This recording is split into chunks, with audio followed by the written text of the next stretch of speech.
Olá, nós vamos dar então início à nossa série de estudos sobre oficiais da IPB, preparando a igreja para escolher os seus líderes.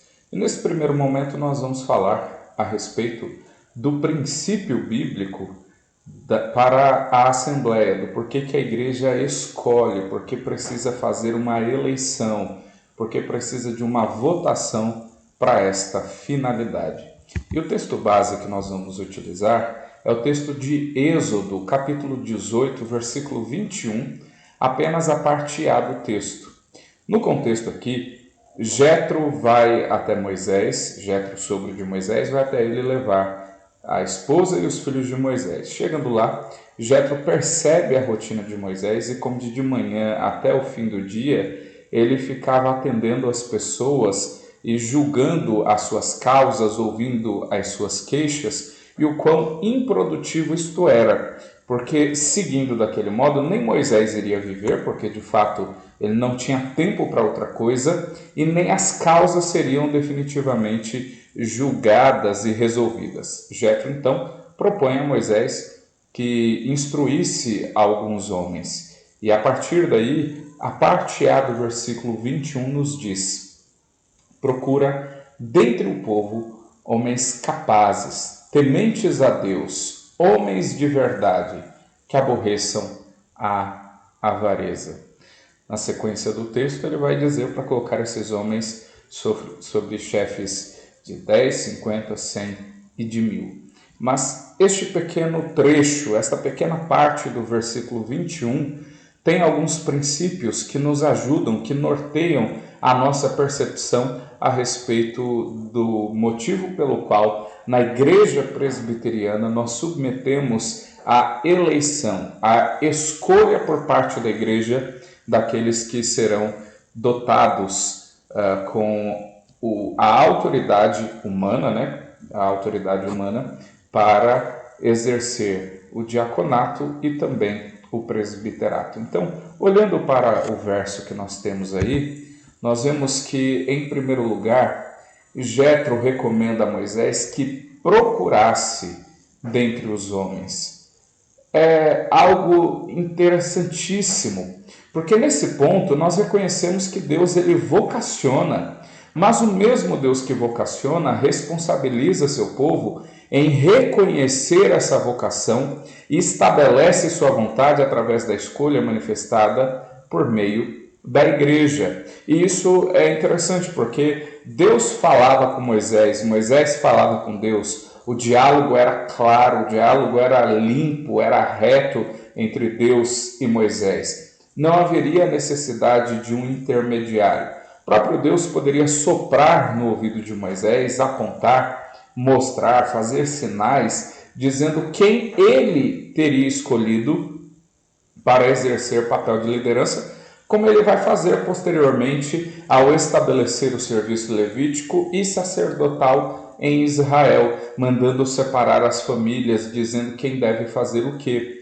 Mas aqui, depois que Jetro diz a Moisés, olha, instrui os homens na lei do Senhor, nos estatutos do Senhor Deus, ele diz, procura dentre os que foram preparados, os que receberam conhecimento, que foram instruídos no estatuto do Senhor, procura dentre eles homens capazes. Deus, por meio de Jetro, e Moisés depois vai orar e vai fazer exatamente isso, Deus, por meio de Moisés, ele de fato responsabiliza Moisés em reconhecer, em validar a vocação que é espiritual. Nesse sentido, quando nós nos reunimos em assembleia, não é que a assembleia da igreja está vocacionando, não é que a pessoa escolhida pela assembleia da igreja recebe a vocação a partir da escolha. Pelo contrário, dentre os homens que nós temos na igreja, a assembleia, a igreja reconhece a vocação dada por Deus. Deus vocacionou, de fato, mas esta vocação ela passa pelo crivo do reconhecimento. Não é apenas aqui que isto acontece. Quando nós olhamos para o Novo Testamento, a escolha dos apóstolos, melhor dizendo, a escolha do apóstolo substituto de Judas, nós vemos que os critérios, embora inspirados por Deus, eram humanos para reconhecer quem Deus havia chamado para cumprir aquela função específica. Nesse sentido, a Assembleia da Igreja ela se reúne para procurar, para reconhecer, para validar no tempo e no espaço uma vocação que é dada por Deus. Por isso a Igreja é responsável diante de Deus por aquilo que faz, por quem escolhe, por quem elege, em última análise, por quem indica para ir à votação. Também vemos aqui que era necessário procurar dentre o povo, no meio do povo. Para a liderança do povo, devem ser escolhidas pessoas dentre o povo, que conheçam suas necessidades e sejam sensíveis à voz de Deus. E este ponto aqui é interessante, porque o pastor na Igreja Presbiteriana do Brasil, não necessariamente ele é filho da igreja. Muitas vezes o pastor vem de outras realidades, de outros estados, de outras localidades, mas o presbítero e o diácono são membros residentes na cidade, que pertencem à cidade, que moram na cidade, têm o seu labor ali, têm as suas atividades culturais, sociais na região, na cidade. Por isso, é muito importante que a escolha fosse também de quem é permanente na igreja. O pastor na igreja presbiteriana ele não é fixo. Ele pode levar até, em alguns casos, 30, 35 anos na mesma igreja, mas em algum momento ele sai e vem outro. Os presbíteros e diáconos são pessoas que compõem a comunidade, que estão na igreja, que estão na cidade. Moisés também recebeu a instrução de Jetro para que ele procurasse no meio do povo homens capazes. Não eram pessoas que seriam levantadas de fora para dentro, mas pessoas no meio do povo que seriam instruídas e capacitadas pelo próprio Deus para que pudessem ser vistas e escolhidas para assumir as funções. Isso é importante. O próprio Moisés, embora criado na corte do Egito, não era um egípcio. Ele era alguém do povo, ele era um hebreu, ele era do meio do povo, e do meio do povo ele foi escolhido por Deus, levantado por Deus, para libertar e guiar o povo na sua peregrinação.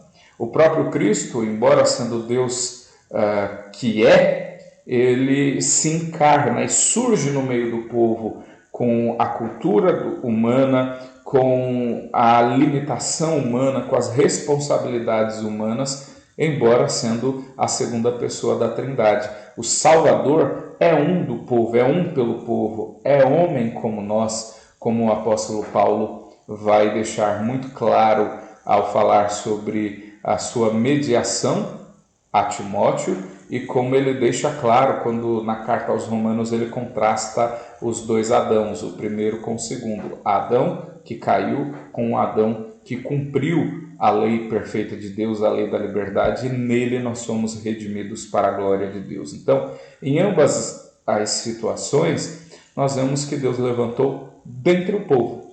Por isso, nós também escolhemos dentre o povo. Não é uma função financeira, não deve ser vista como uma função de status, mas como um alto privilégio do meio do povo, estar sensível às realidades do povo e ao mesmo tempo ter a instrução da parte de Deus e ser instrumento da parte de Deus para lidar com essas situações. Falando dos diáconos, isso é muito mais claro quando nós olhamos para Atos capítulo 6. Eles também eram do meio do povo, deveriam ser escolhidos, o critério de escolha ali é que fosse do meio do povo homens capazes também, e foram escolhidos 7 homens, dentre os quais o proeminente, ou o que vem primeiro ali, é Estevão, de quem é dito que ele era cheio do Espírito Santo. Ali também foi um critério de escolha, escolheram dentre a igreja homens para assumir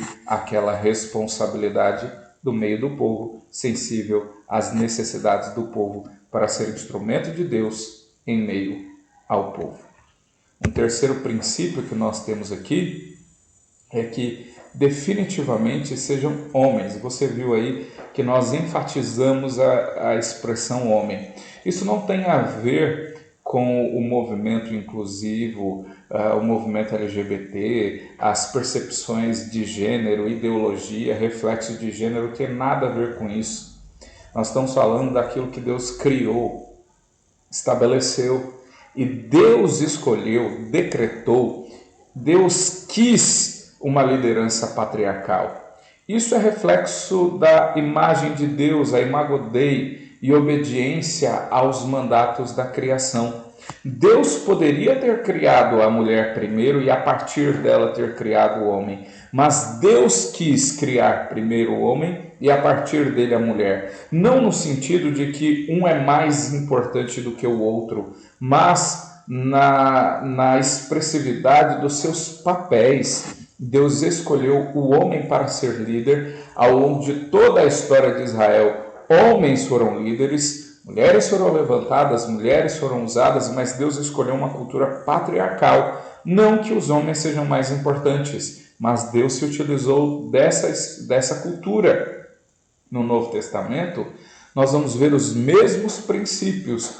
Homens escolhidos para o diaconato e para o presbiterato. Isto porque Deus continuou estabelecendo a sua liderança de forma masculina.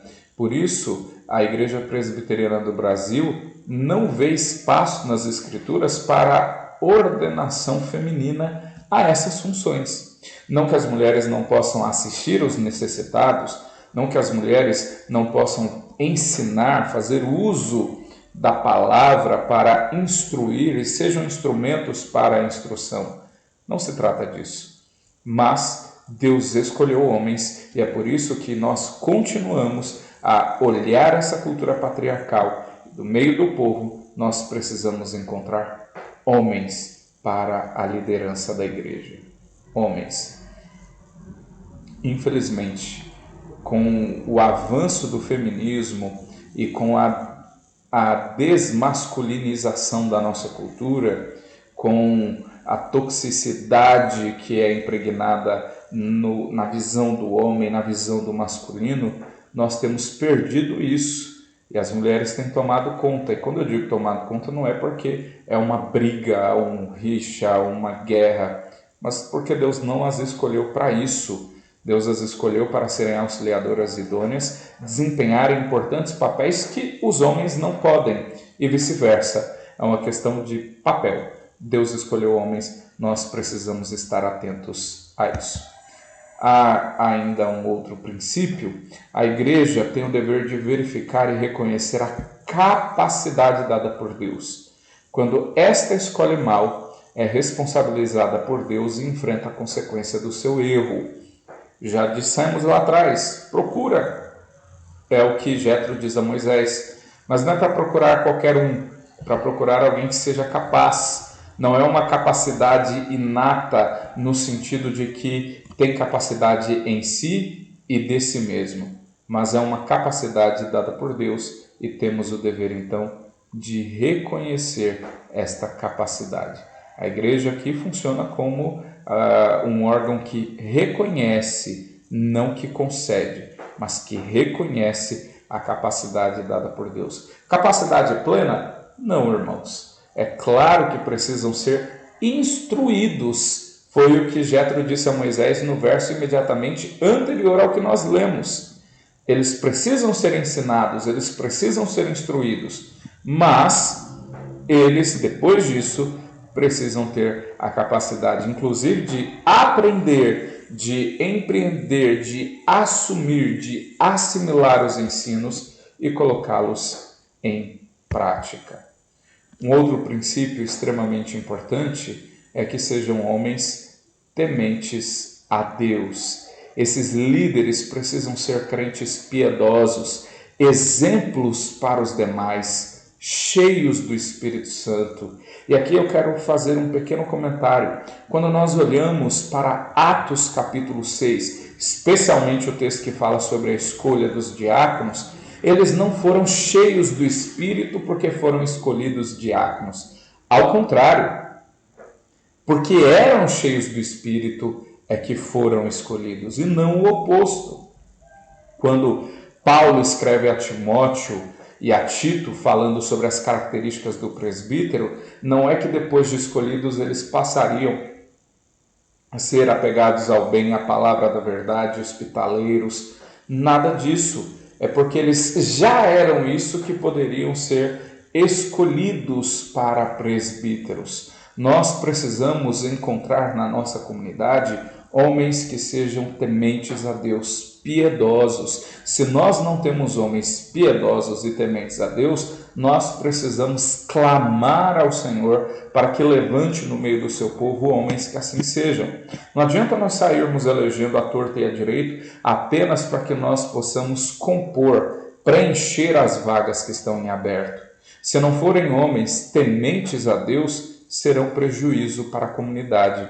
Por isso, a comunidade precisa encontrar homens piedosos. A igreja precisa orar para que Deus levante homens piedosos. Homens piedosos precisam se dispor a ser instrumentos de Deus, usados por Ele na liderança da igreja, cada qual no seu espaço, mas aqui especialmente com relação ao presbiterato e ao diaconato.